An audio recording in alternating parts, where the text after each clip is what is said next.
Hey guys, it's Susie. Welcome back to the channel. If you're new here, hi, hello. I hope you're all having a great day. This video is not for the lighthearted. This is not anything funny. This is very serious. I'm going to be telling you about my daughter's, who's 5 years old, will be turning 6 in May, and I's DKA journey. So she had become sick around Christmas time, maybe the day after Christmas. We were all thinking it was just a flu or, RSV. My mom told me that Harley had walked down the hallway to go to the bathroom and she was feeling weak and she had fallen over. Sunday when I had brought her home, her face went as white as a ghost. And she was throwing up, and again, I thought maybe it was just a flu, whatever. So I didn't take her Sunday night. Monday, she was sick, feeling weak again. She literally walked from my bedroom to the bathroom, which is literally just right across the hall from each other. And she had fallen over while I was at work. When I got home, she was breathing heavy and hard, and she had fallen out of my bed. And at that point, I was like, okay, something's off, Sorry if I cry.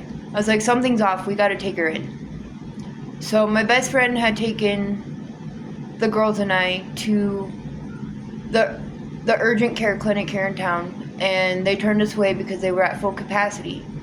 So we had taken her to the hospital here in the town that we live in. And, they're getting us checked in, everything else.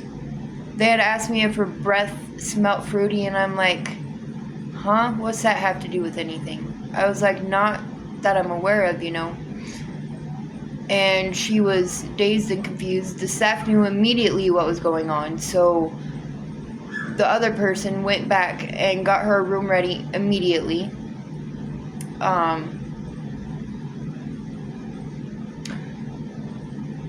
They checked her A1C levels. Her sugar levels were over 1,000. She had swelling in her brain from her sodium levels. And this is not to sound morbid or anything else, but my baby, her whole body went white. She was skinny. You could see her ribs to her stomach. She literally looked like she was a dead skeleton laying in that hospital bed. We were literally this close to losing my 5-year-old baby girl. She was transported to the Children's Hospital in Colorado Springs. They didn't have a bed in the ICU there for her, and they did not have, enough staff to be able to care for her there. So she got transported again to Children's Hospital in Aurora, where she literally stayed in the hospital for a whole week. They had to do IV drips. They had to give her, check her sugar levels every so often. They had to keep giving her insulin. She spent, I think it was like the first 3 or 4 days in the pediatric intensive care unit. And then she got transferred up to the 8th floor for general admission. She was originally supposed to go home last Friday, but she wasn't eating, and she had to go on oxygen to help her breathe. So we had to go back down to the pediatric intensive care unit, and she was there for another day or two. And then she started eating again, and she was still on oxygen. And then we were told we were supposed to go home Monday. Well, Sunday night, she had to be put on oxygen at night while she was sleeping. And so they said because of that She may have to stay longer, which, okay, my baby has to have oxygen while she's breathing. Like, if we can't go yet, then it's not time to go yet. And then 2 o'clock in the morning, the nurse came in. I woke up at 4:30 on Monday. And the nurse had let me know, hey, we turned her oxygen off at 2 this morning, and you guys get to go home today. I'm not going to go into too much further detail because this was a very personal and very scary and very traumatic experience. But if you guys notice that your children's breath starts to smell fruity, if they seem dazed and confused, if they seem weak, please, please, please take your babies in, because it may not just be the flu. I thought it was just the flu that she had. And come to find out, my baby girl is type 1 diabetic. This is nothing to joke around about.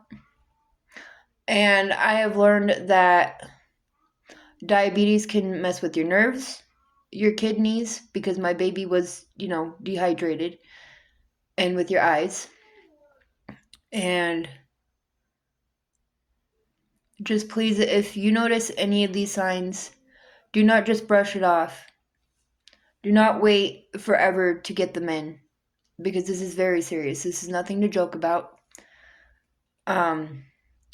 I have a understanding diabetes book that I would like to share with you all, and I plan on doing some videos reading that.